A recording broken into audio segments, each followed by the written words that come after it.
ਸਤਿ ਸ਼੍ਰੀ ਅਕਾਲ ਜੀ ਸਾਰਿਆਂ ਨੂੰ। ਮੇਰਾ ਰਿਸ਼ਤਾ ਕਾਹਲੀ ਨਾਲ ਤੈਅ ਹੋਇਆ ਸੀ। ਵਿਆਹ ਦੀ ਤਰੀਕ ਵੀ 2 ਮਹੀਨੇ ਵਿੱਚ ਤੈਅ ਹੋ ਗਈ। ਮੇਰੇ ਪਿਤਾ ਜੀ ਬਹੁਤ ਪੁਰਾਣੇ ਜ਼ਮਾਨੇ ਦੇ ਆਦਮੀ ਸਨ, ਇਸ ਲਈ ਕਿਸੇ ਨੇ ਮੈਨੂੰ ਮੁੰਡੇ ਨਾਲ ਜਾਣ ਪਛਾਣ ਕਰਵਾਉਣ ਦੀ ਲੋੜ ਨਹੀਂ ਸਮਝੀ। ਪਰ ਮੈਂ ਆਪਣੇ ਰਿਸ਼ਤੇਦਾਰਾਂ ਦੇ ਮੂੰਹੋਂ ਮੁੰਡੇ ਦੀ ਬਹੁਤ ਤਾਰੀਫ ਸੁਣੀ ਸੀ। ਦੇਖਣ ਵਿੱਚ ਮੁੰਡਾ ਸੋਹਣਾ ਨੌਜਵਾਨ ਸੀ, ਪਰ ਮੇਰਾ ਦਿਲ ਵੀ ਆਪਣੇ ਹੋਣ ਵਾਲੇ ਜੀਵਨ ਸਾਥੀ ਨੂੰ ਦੇਖਣ ਲਈ ਤਰਸ ਰਿਹਾ ਸੀ।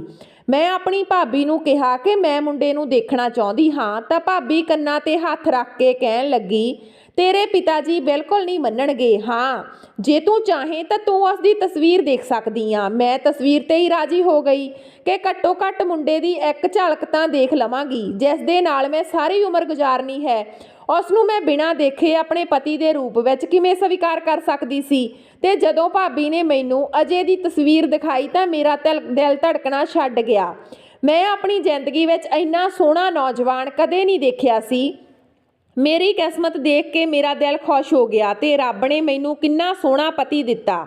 ਦਿਲ ਨੇ ਰੱਬ ਅੱਗੇ ਅਰਦਾਸ ਕੀਤੀ ਕਿ ਜਿੰਨਾ ਸੋਹਣਾ ਦਿਖਦਾ ਹੈ, ਕਾਸ਼ ਉਸ ਦਾ ਦਿਲ ਵੀ ਓਨਾ ਹੀ ਸੋਹਣਾ ਹੋਵੇ। ਮੈਂ ਵੀ ਸੁੰਦਰਤਾ ਵਿੱਚ ਕਿਸੇ ਤੋਂ ਘੱਟ ਨਹੀਂ ਸੀ ਤੇ ਵਿਆਹ ਲਈ ਬਹੁਤ ਘੱਟ ਸਮਾਂ ਸੀ। ਇਹ 2 ਮਹੀਨੇ ਛੇਤੀ ਲੰਘ ਗਏ ਸਨ। ਵਿਆਹ ਦਾ ਦਿਨ ਵੀ ਆ ਗਿਆ ਤੇ ਮੇਰਾ ਵਿਆਹ ਬਹੁਤ ਹੀ ਸਖਾਵੇ ਢੰਗ ਨਾਲ ਤੈਅ ਹੋ ਗਿਆ। ਵਿਆਹ ਵਿੱਚ ਕਿਸੇ ਕਿਸਮ ਦੀ ਕੋਈ ਉਲਝਣ ਨਹੀਂ ਸੀ। ਜਦੋਂ ਮੈਨੂੰ ਫੇਰਿਆਂ ਲਈ ਮੰਡਪ ਉੱਤੇ ਲਿਆਂਦਾ ਗਿਆ ਤਾਂ ਮੇਰੀਆਂ ਅੱਖਾਂ ਅਜੇ ਦੀਆਂ ਅੱਖਾਂ ਨਾਲ ਮਿਲ ਗਈਆਂ। ਉਸ ਦੀਆਂ ਅੱਖਾਂ ਵਿੱਚ ਚਮਕ ਅਤੇ ਖੁਸ਼ੀ ਦੇਖ ਕੇ ਸਾਫ਼ ਪਤਾ ਲੱਗਦਾ ਸੀ ਕਿ ਅਜੇ ਇਸ ਰਿਸ਼ਤੇ ਤੋਂ ਬਹੁਤ ਖੁਸ਼ ਸੀ। ਮੈਂ ਵਿਦਾ ਹੋ ਕੇ ਆਪਣੇ ਸਹੁਰੇ ਘਰ ਆ ਗਈ। ਮੇਰੀ ਸੱਸ ਮੈਨੂੰ ਕਮਰੇ ਵਿੱਚ ਲੈ ਗਈ, ਪਰ ਮੇਰੀ ਸੱਸ ਦੇ ਚਿਹਰੇ 'ਤੇ ਅਜੀਬ ਜਿਹੀ ਚਿੰਤਾ ਸੀ। ਇੰਜ ਲੱਗਦਾ ਸੀ ਜਿਵੇਂ ਉਹ ਬਹੁਤ ਦਰਦ ਵਿੱਚ ਹੋਵੇ। ਇਸ ਸਰਦੀ ਦੇ ਮੌਸਮ ਵਿੱਚ ਵੀ ਉਸ ਦੇ ਮੱਥੇ 'ਤੇ ਪਸੀਨੇ ਦੀਆਂ ਬੂੰਦਾਂ ਚਮਕ ਰਹੀਆਂ ਸੀ। ਮੈਂ ਸੋਚਿਆ ਸ਼ਾਇਦ ਉਹ ਥੱਕ ਗਈ ਹੋਵੇਗੀ। ਜਿਵੇਂ ਹੀ ਉਹ ਕਮਰੇ ਤੋਂ ਬਾਹਰ ਗਈ, ਮੈਂ ਆਪਣੇ ਕਮਰੇ ਦਾ ਜਾਇਜ਼ਾ ਲਿਆ। ਮੇਰਾ ਕਮਰਾ ਕਾਫੀ ਵੱਡਾ ਸੀ ਤੇ ਮੇਰੇ ਵੱਲੋਂ ਲਿਆਂਦੇ ਦਾਜ ਨਾਲ ਸਜਾਇਆ ਗਿਆ ਸੀ, ਜਿਸ ਦੇ ਫੁੱਲਾਂ ਦੀ ਸਜਾਵਟ ਕਮਰੇ ਨੂੰ ਹੋਰ ਵੀ ਸੋਹਣਾ ਬਣਾ ਦਿੱਤਾ ਸੀ। ਕਮਰੇ ਦਾ ਮਾਹੌਲ ਬਹੁਤ ਰੋਮਾਂਟਿਕ ਸੀ। ਯਕੀਨੀ ਕਮਰੇ ਦੀ ਇਹ ਸਜਾਵਟ ਅਜੇ ਨਹੀਂ ਕੀਤੀ ਹੋਵੇਗੀ ਤੇ ਇਸ ਸਜਾਵਟ ਮੇਰੇ ਲਈ ਉਸਦੇ ਪਿਆਰ ਦਾ ਸਬੂਤ ਸੀ। ਮੈਂ ਇਹ ਸੋਚ ਕੇ ਸ਼ਰਮ ਨਾਲ ਲਾਲ ਹੋ ਰਹੀ ਸੀ ਕਿ ਉਸਨੇ ਆਪਣੀ ਰਾਤ ਨੂੰ ਮੇਰੇ ਲਈ ਕਿਵੇਂ ਯਾਦਗਾਰ ਬਣਾਉਣਾ ਸੀ। ਅਜੇ ਬਾਰੇ ਸੋਚ ਕੇ ਮੇਰਾ ਦਿਲ ਤੇਜ਼ ਧੜਕ ਰਿਹਾ ਸੀ। ਪਰ ਅਚਾਨਕ ਕਮਰੇ ਦੀਆਂ ਲਾਈਟਾਂ ਬੰਦ ਹੋ ਗਈਆਂ। ਅਚਾਨਕ ਸਾਰੇ ਕਮਰੇ 'ਚ ਹਨੇਰਾ ਹੋ ਗਿਆ।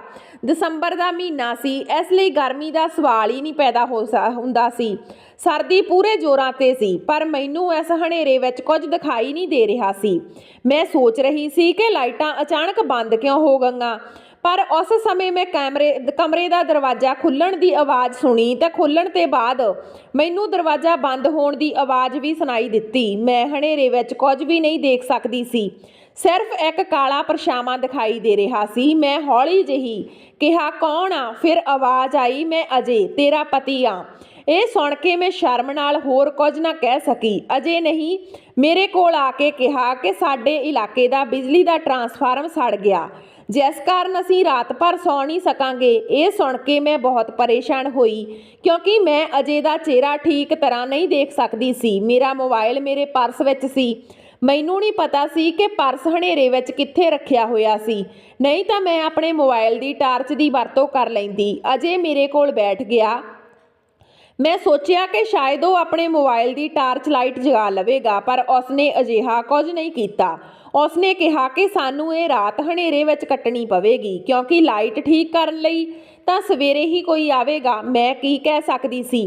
ਸਰਦੀ ਬਹੁਤ ਸੀ, ਇਸ ਲਈ ਕਮਰਾ ਵੀ ਕਾਫੀ ਠੰਡਾ ਸੀ। ਅਜੇ ਨੇ ਮੇਰਾ ਹੱਥ ਫੜਿਆ, ਜੋ ਉਸ ਸਮੇਂ ਬਹੁਤ ਠੰਡਾ ਹੋ ਰਿਹਾ ਸੀ। ਉਸਨੇ ਮੇਰੀ ਉਂਗਲੀ ਵਿੱਚ ਇੱਕ ਅੰਗੂਠੀ ਪਾ ਦਿੱਤੀ।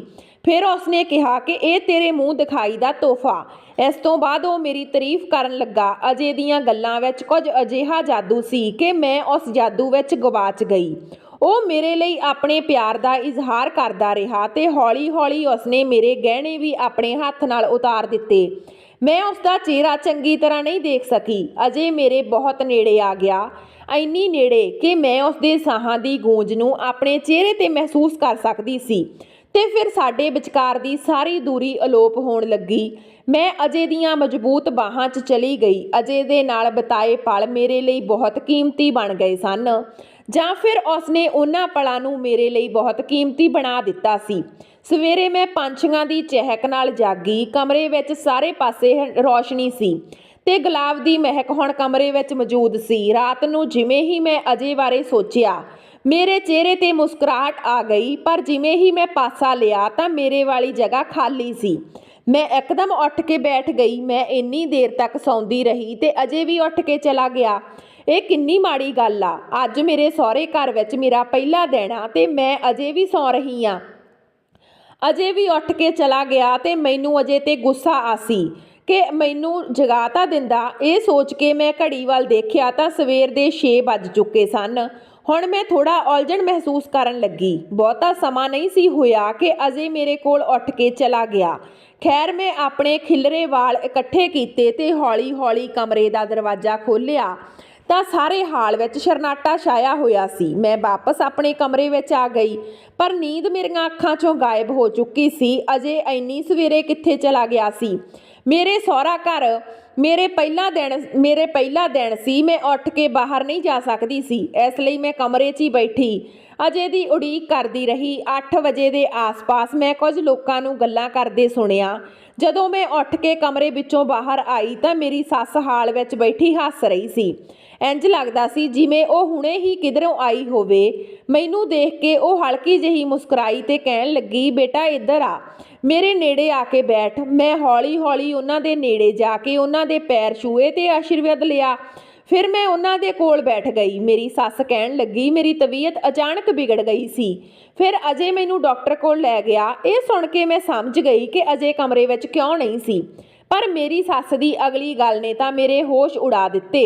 ਮੇਰੀ ਸੱਸ ਨੇ ਕਿਹਾ, ਪੁੱਤ, ਮੈਨੂੰ ਤੇਰੇ ਤੋਂ ਬਹੁਤ ਸ਼ਰਮ ਆਉਂਦੀ ਆ। ਅਸਲ ਵਿੱਚ ਰਾਤ ਨੂੰ ਜਦੋਂ ਮੈਂ ਤੈਨੂੰ ਆਪਣੇ ਕਮਰੇ ਵਿੱਚ ਬਿਠਾ ਕੇ ਬਾਹਰ ਆਈ ਸੀ ਤਾਂ ਅਚਾਨਕ ਮੇਰੀ ਤਬੀਅਤ ਖਰਾਬ ਹੋਣ ਲੱਗੀ ਤਾਂ ਅਜੇ ਮੈਨੂੰ ਜਲਦੀ ਹੀ ਹਸਪਤਾਲ ਲੈ ਗਿਆ। ਮੇਰਾ BP ਬਹੁਤ ਵੱਧ ਗਿਆ ਸੀ। ਸਾਰੀ ਰਾਤ ਹਸਪਤਾਲ ਵਿੱਚ ਹੀ ਗੁਜ਼ਾਰੀ।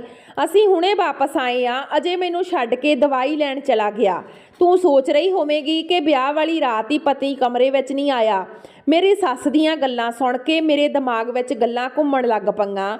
ਜੇ ਅਜੇ ਹਸਪਤਾਲ ਵਿੱਚ ਸੀ ਤਾਂ ਰਾਤ ਨੂੰ ਮੇਰੇ ਕਮਰੇ ਵਿੱਚ ਮੇਰੇ ਨਾਲ ਕੌਣ ਸੀ? ਮੇਰਾ ਦਿਲ ਧੜਕਣਾ ਭੁੱਲ ਗਿਆ। ਮੈਨੂੰ ਚੱਕਰ ਆਉਣ ਲੱਗੇ। ਮੈਨੂੰ ਲੱਗਾ ਜਿਵੇਂ ਘਬਰਾਹਟ ਕਾਰਨ ਮੇਰਾ ਦਮ ਘੁੱਟ ਜਾਵੇਗਾ। ਫਿਰ ਮੈਂ ਕਿਸ ਤਰ੍ਹਾਂ ਰਾਤ ਕੱਟੀ ਸੀ? ਫਿਰ ਉਹ ਆਦਮੀ ਕੌਣ ਸੀ ਜਿਸ ਨੇ ਮੇਰੇ ਕੋਲ ਅਜੇ ਦਾ ਨਾਮ ਲੈ ਕੇ ਅਜਿਹੀ ਘਿਨਾਉਣੀ ਖੇਡ ਖੇਡੀ ਸੀ? ਮੈਨੂੰ ਲੱਗਿਆ ਕਿ ਹੁਣ ਮੈਂ ਚੱਕਰ ਖਾ ਕੇ ਹੇਠਾਂ ਡਿੱਗ ਜਾਵਾਂਗੀ। ਉਦੋਂ ਹੀ ਅਜੇ ਹਾਲ ਵਿੱਚ ਵੜਿਆ। ਮੈਨੂੰ ਦੇਖ ਕੇ ਉਸਦੇ ਚਿਹਰੇ ਤੇ ਮੁਸਕਰਾਹਟ ਫੈਲ ਗਈ। ਮੇਰੀ ਸੱਸ ਨੇ ਕਿਹਾ, ਲਓ ਆ ਗਿਆ ਅਜੇ। ਅਜੇ ਨੇ ਮੇਰੇ ਨਾਲ ਹੈਲੋ ਕੀਤੀ ਤਾਂ ਮੇਰੇ ਮਨ ਵਿੱਚ ਘੰਟੀਆਂ ਵੱਜਣ ਲੱਗ ਪਈਆਂ। ਇਹ ਆਵਾਜ਼ ਉਹ ਆਵਾਜ਼ ਨਹੀਂ ਸੀ ਜੋ ਰਾਤ ਭਰ ਮੇਰੇ ਕੰਨਾਂ ਵਿੱਚ ਪਿਆਰ ਭਰੇ ਸ਼ਬਦ ਗੂੰਜਦੇ ਰਹੇ ਸੀ। ਮੇਰਾ ਦਿਲ ਇੰਨਾ ਸੁੰਨ ਹੋ ਗਿਆ ਕਿ ਧੜਕਣਾ ਭੁੱਲ ਗਿਆ। ਹੁਣ ਮੈਨੂੰ ਆਪਣੇ ਆਪ ਤੋਂ ਘਿਣ ਮਹਿਸੂਸ ਹੋਣ ਲੱਗੀ। ਮੈਂ ਚੁੱਪਚਾਪ ਉੱਠ ਕੇ ਆਪਣੇ ਕਮਰੇ 'ਚ ਚਲੀ ਗਈ। ਕੁਝ ਦੇਰ ਬਾਅਦ ਜਿਵੇਂ ਹੀ ਮੇਰੇ ਕਮਰੇ ਦਾ ਦਰਵਾਜ਼ਾ ਖੁੱਲ੍ਹਿਆ, ਮੇਰੇ ਦਿਲ ਨੂੰ ਲੱਗਾ ਕਿ ਜਿਵੇਂ ਕਿਸੇ ਨੇ ਆਪਣੀ ਮੁੱਠੀ ਵਿੱਚ ਲੈ ਲਿਆ ਹੋਵੇ। ਅਜੇ ਨੇ ਕਮਰੇ ਦਾ ਦਰਵਾਜ਼ਾ ਬੰਦ ਕਰ ਲਿਆ ਤੇ ਕਹਿਣ ਲੱਗਾ, ਮੈਨੂੰ ਮਾਫ਼ ਕਰ ਦੇ। ਵਿਆਹ ਦੀ ਪਹਿਲੀ ਰਾਤ ਮੈਂ ਬਹੁਤ ਕੁਝ ਸੋਚਿਆ ਸੀ, ਪਰ ਅਚਾਨਕ ਮਾਂ ਦੀ ਤਬੀਅਤ ਬਹੁਤ ਵਿਗੜ ਗਈ। ਮੈਨੂੰ ਅਚਾਨਕ ਜਾਣਾ ਪਿਆ, ਪਰ ਮੈਂ ਆਪਣੀ ਭੈਣ ਨੂੰ ਕਿਹਾ ਸੀ ਕਿ ਉਹ ਤੈਨੂੰ ਦੱਸ ਦੇਵੇ ਕਿ ਮੈਨੂੰ ਦੇਰ ਹੋ ਜਾਵੇਗੀ, ਪਰ ਉਸਨੇ ਤੈਨੂੰ ਦੱਸਿਆ ਕਿ ਨਹੀਂ? ਅਜੇ ਮੇਰੇ ਨਾਲ ਗੱਲਾਂ ਕਰ ਹੀ ਰਿਹਾ ਸੀ ਤੇ ਮੈਂ ਉਸ ਵੱਲ ਦੇਖ ਰਹੀ ਸੀ। ਮੇਰਾ ਸਭ ਕੁਝ ਖਤਮ ਹੋ ਗਿਆ ਸੀ। ਮੈਂ ਇਹ ਸਭ ਕੁਝ ਬਰਦਾਸ਼ਤ ਨਹੀਂ ਕਰ ਸਕਦੀ ਸੀ। ਮੇਰੀਆਂ ਅੱਖਾਂ ਵਿੱਚੋਂ ਹੰਝੂ ਵਹਿਣ ਲੱਗੇ। ਮੈਂ ਨਾ ਵਿੱਚ ਸਿਰ ਹਿਲਾ ਦਿੱਤਾ। ਮੇਰੀ ਨਣਦ ਮੇਰੇ ਕਮਰੇ ਵਿੱਚ ਨਹੀਂ ਆਈ ਸੀ, ਨਾ ਹੀ ਉਸਨੇ ਮੈਨੂੰ ਅਜਿਹਾ ਕੁਝ ਕਿਹਾ ਸੀ। ਅਜੇ ਕਹਿਣ ਲੱਗਾ ਕਿ ਇਹ ਕੁੜੀ ਵੀ ਬਹੁਤ ਭੁਲੱਕੜ ਆ, ਇਹ ਭੁੱਲ ਗਈ ਹੋਵੇਗੀ। ਪਲੀਜ਼ ਮੈਨੂੰ ਮਾਫ਼ ਕਰ ਦੇ। ਇਹ ਰਾਤ ਇੱਕ ਕੁੜੀ ਲਈ ਬਹੁਤ ਮਹੱਤਵਪੂਰਨ ਹੁੰਦੀ ਆ ਤੇ ਜਦੋਂ ਉਹਦਾ ਪਤੀ ਸਾਰੀ ਰਾਤ ਕਮਰੇ ਵਿੱਚ ਨਹੀਂ ਆਉਂਦਾ ਤਾਂ ਉਸ ਨੂੰ ਇਸ ਦਾ ਕਾਰਨ ਵੀ ਨਹੀਂ ਪਤਾ ਹੁੰਦਾ ਤਾਂ ਇਹ ਹੋਰ ਵੀ ਪਰੇਸ਼ਾਨੀ ਵਾਲੀ ਗੱਲ ਆ। ਅਜੇ ਮੇਰੇ ਤੋਂ ਬਹੁਤ ਸ਼ਰਮਿੰਦਾ ਹੋਇਆ ਤੇ ਮਾफ़ੀ ਮੰਗ ਰਿਹਾ ਸੀ, ਪਰ ਮੈਂ ਜਿਸ ਦਰਦ ਵਿੱਚੋਂ ਗੁਜ਼ਰਦੀ ਸੀ ਉਸਨੇ ਮੈਨੂੰ ਸ਼ਬਦਾਂ ਵਿੱਚ ਬਿਆਨ ਕਰਨ ਤੋਂ ਅਸਮਰੱਥ ਵੀ ਨਹੀਂ ਸੀ। ਅਜੇ ਮੇਰੇ ਬਹੁਤ ਨੇੜੇ ਆ ਗਿਆ। ਅਜੇ ਦੀਆਂ ਅੱਖਾਂ ਵਿੱਚ ਇੱਕ ਨਸ਼ਾ ਨਜ਼ਰ ਆਉਣ ਲੱਗਿਆ। ਇਸ ਤੋਂ ਪਹਿਲਾਂ ਕਿ ਅਜੇ ਮੇਰੇ ਨੇੜੇ ਆ ਕੇ ਕੁਝ ਕਹਿੰਦਾ, ਮੈਂ ਉਸ ਨੂੰ ਪਿੱਛੇ ਧੱਕ ਦਿੱਤਾ। ਬਹੁਤ ਕੁਝ ਗਲਤ ਹੋ ਗਿਆ ਸੀ। ਅਚਾਨਕ ਮੈਂ ਰੋਣ ਲੱਗ ਪਈ। ਅਜੇ ਮੇਰੇ ਰੋਣ ਕਾਰਨ ਪਰੇਸ਼ਾਨ ਹੋ ਗਿਆ ਤੇ ਕਹਿਣ ਲੱਗਾ, ਮੈਨੂੰ ਮਾਫ ਕਰਨਾ, ਮੈਨੂੰ ਨਹੀਂ ਪਤਾ ਸੀ ਕਿ ਉਹ ਤੈਨੂੰ ਨਹੀਂ ਦੱਸੇਗੀ। ਅਜੇ ਨੇ ਮੈਨੂੰ ਸਮਝਾਉਣ ਦੀ ਕੋਸ਼ਿਸ਼ ਕਰਦਿਆਂ ਮੇਰੇ ਦੋਹੇ ਹੱਥ ਫੜ ਲਏ, ਪਰ ਮੈਨੂੰ ਲੱਗਾ ਜਿਵੇਂ ਮੈਨੂੰ ਬਿਜਲੀ ਦਾ ਕਰੰਟ ਲੱਗ ਗਿਆ ਹੋਵੇ। ਮੈਂ ਝੱਟ ਆਪਣੇ ਹੱਥ ਉਸ ਤੋਂ ਦੂਰ ਕਰ ਲਏ। ਮੈਨੂੰ ਹੁਣ ਹਰ ਚੀਜ਼ ਤੋਂ ਡਰ ਲੱਗਦਾ ਸੀ। ਅਜੇ ਤੋਂ ਵੀ ਮੇਰੀ ਹਾਲਤ ਦੀ ਬੜੀ ਅਜੀਬ ਹੋ ਰਹੀ ਸੀ। ਮੈਨੂੰ ਦੇਖ ਕੇ ਉਹ ਚਿੰਤਾ ਕਰਨ ਲੱਗਾ। ਮੈਂ ਕਿਹਾ, ਮੇਰੇ ਤੋਂ ਦੂਰ ਰਹੋ। ਉਹ ਮੇਰੇ ਸੁਭਾਅ ਨੂੰ ਮੇਰੀ ਨਾਰਾਜ਼ਗੀ ਸਮਝਣ ਲੱਗ ਪਿਆ। ਮੈਂ ਸੋਚ ਰਹੀ ਸੀ ਕਿ ਜੇ ਰਾਤ ਨੂੰ ਅਜੇ ਮੇਰੇ ਕੋਲ ਨਹੀਂ ਆਇਆ ਤਾਂ ਕੌਣ ਆਇਆ ਸੀ।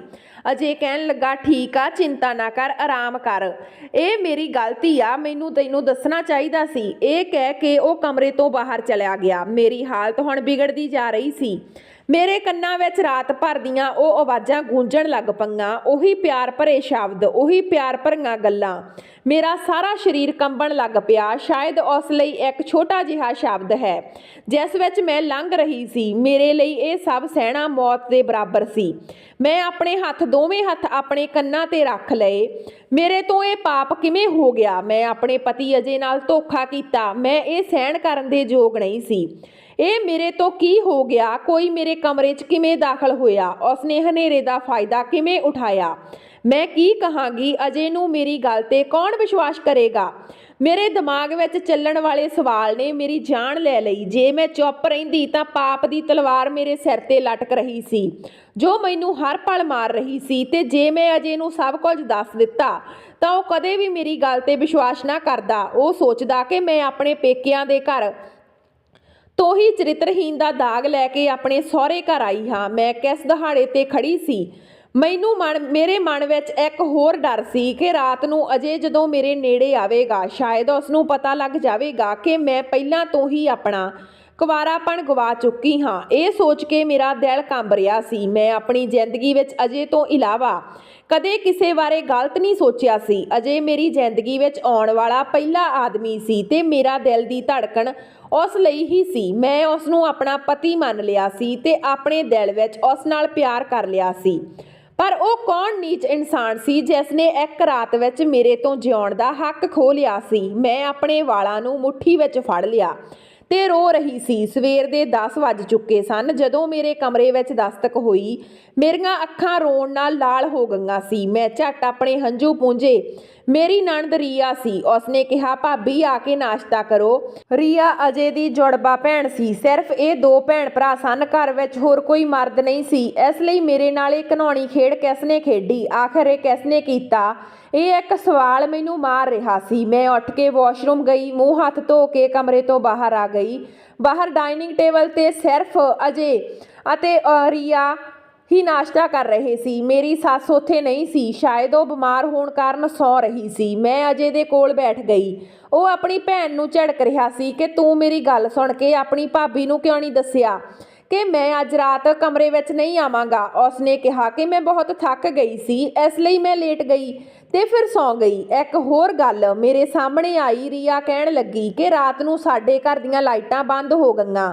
ਹਾਲਾਂਕਿ ਸਾਡੇ ਆਂਢ ਗੁਆਂਢ ਵਿੱਚ ਲਾਈਟਾਂ ਜਗ ਰਹੀਆਂ ਸੀ। ਤੇ ਇਹ ਸੁਣ ਕੇ ਮੇਰੇ ਹੱਥ ਵਿੱਚ ਫੜੀ ਹੋਈ ਬੁਰਕੀ ਉੱਥੇ ਹੀ ਰੁਕ ਗਈ। ਰੀਆ ਕਹਿਣ ਲੱਗੀ, ਭਾਈ ਮੈਨੂੰ ਸਮਝ ਨਹੀਂ ਆ ਰਿਹਾ ਸੀ ਕਿ ਸਾਡੇ ਘਰ ਦੀਆਂ ਲਾਈਟਾਂ ਕਿਵੇਂ ਬੰਦ ਹੋ ਗਈਆਂ।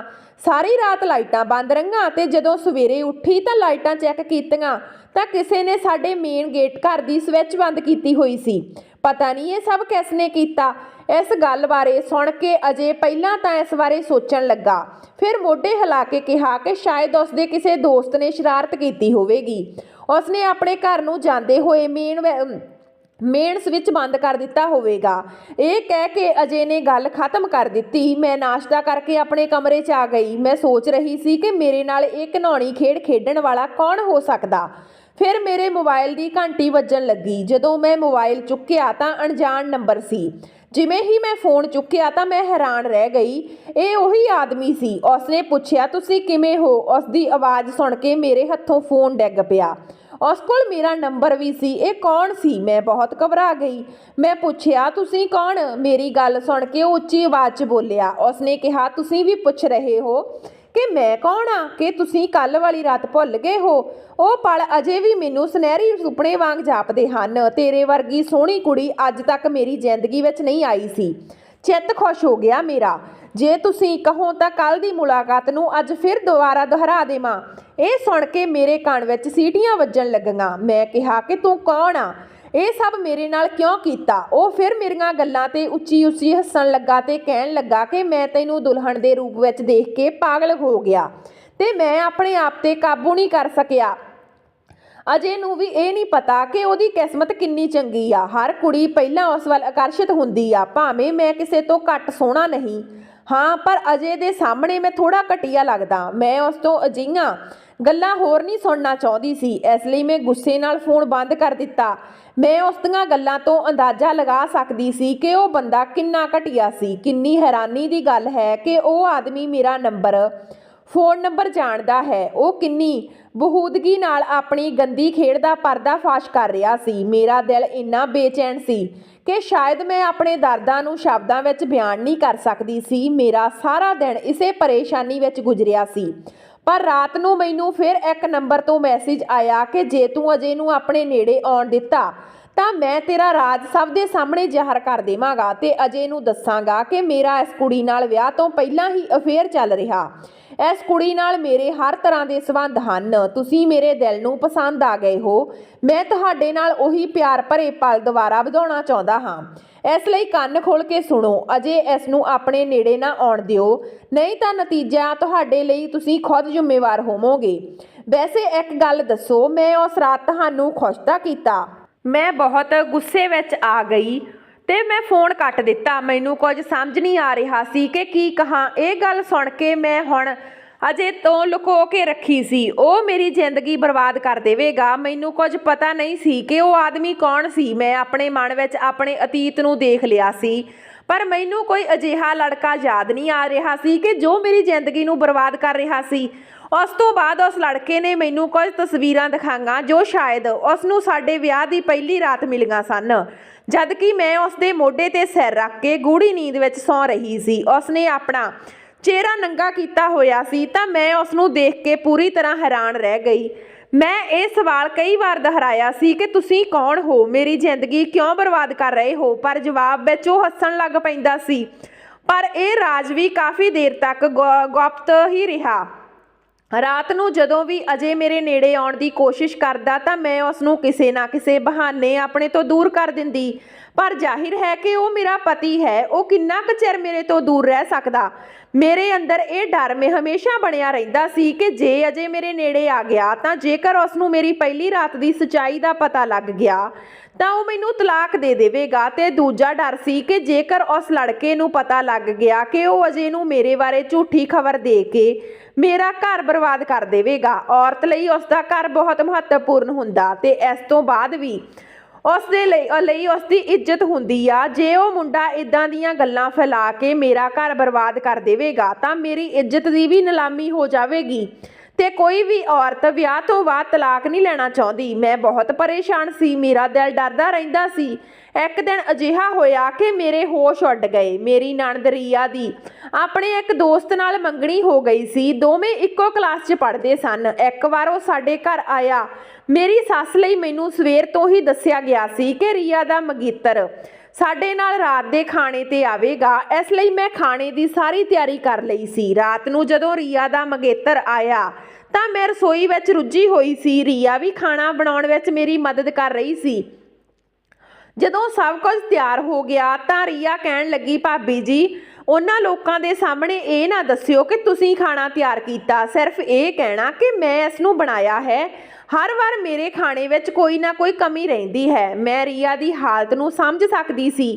ਹਰ ਕੁੜੀ ਦੀ ਇਹੀ ਇੱਛਾ ਹੁੰਦੀ ਆ ਕਿ ਉਸ ਦਾ ਪਤੀ ਉਸਨੇ ਜੋ ਬਣਾਇਆ ਉਸ ਦੀ ਤਾਰੀਫ ਕਰੇ। ਮੈਂ ਮੁਸਕਰਾ ਕੇ ਕਿਹਾ ਕਿ ਠੀਕ ਆ। ਉਹ ਮੇਰੀਆਂ ਗੱਲਾਂ ਤੇ ਖੁਸ਼ ਹੋ ਗਈ। ਜਿਵੇਂ ਹੀ ਮੈਂ ਖਾਣਾ ਮੇਜ਼ ਤੇ ਰੱਖਿਆ ਤਾਂ ਸਾਹਮਣੇ ਦੀਪਕ ਬੈਠਾ ਸੀ। ਮੈਂ ਉਸ ਨੂੰ ਨਮਸਕਾਰ ਕੀਤਾ ਤਾਂ ਉਸ ਨੇ ਸਿਰ ਹਿਲਾ ਦਿੱਤਾ। ਪਰ ਉਸ ਤੋਂ ਬਾਅਦ ਜੋ ਹੋਇਆ ਮੇਰਾ ਦਿਲ ਧੜਕਣਾ ਭੁੱਲ ਗਿਆ। ਡਾਈਨਿੰਗ ਟੇਬਲ ਤੇ ਬੈਠੇ ਸਾਰੇ ਪਤਾ ਨਹੀਂ ਕਿਉਂ ਮੈਨੂੰ ਇੰਜ ਲੱਗ ਰਿਹਾ ਸੀ ਜਿਵੇਂ ਵਿਪਲ ਮੇਰੇ ਵੱਲ ਅਜੀਬ ਜਿਹੀਆਂ ਨਜ਼ਰਾਂ ਨਾਲ ਦੇਖ ਰਿਹਾ ਹੋਵੇ। ਉਹ ਮੇਜ਼ ਤੇ ਬੈਠ ਗਿਆ ਤੇ ਖਾਣੇ ਦੀ ਪਹਿਲੀ ਬੁਰਕੀ ਲੈਂਦੇ ਹੋਏ ਉਸਨੇ ਕਿਹਾ ਕਿ ਇਹ ਬਹੁਤ ਸਵਾਦ ਆ। ਮੈਨੂੰ ਯਕੀਨ ਆ ਕਿ ਇਹ ਰੀਆ ਨੇ ਤਿਆਰ ਨਹੀਂ ਕੀਤਾ ਹੋਵੇਗਾ, ਪਰ ਰੀਆ ਨੇ ਕਿਹਾ ਕਿ ਮੈਂ ਇਹ ਤਿਆਰ ਕੀਤਾ।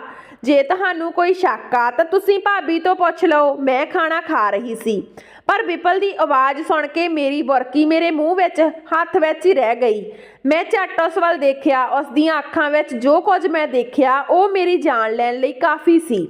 ਉਹ ਅਜੀਬ ਜਿਹੀ ਮੁਸਕਰਾਹਟ ਚਿਹਰੇ ਤੇ ਲੈ ਕੇ ਮੇਰੇ ਵੱਲ ਵੇਖ ਰਿਹਾ ਸੀ। ਮੈਨੂੰ ਲੱਗਾ ਜਿਵੇਂ ਮੈਂ ਸਾਹ ਲੈਣਾ ਹੀ ਭੁੱਲ ਗਈ।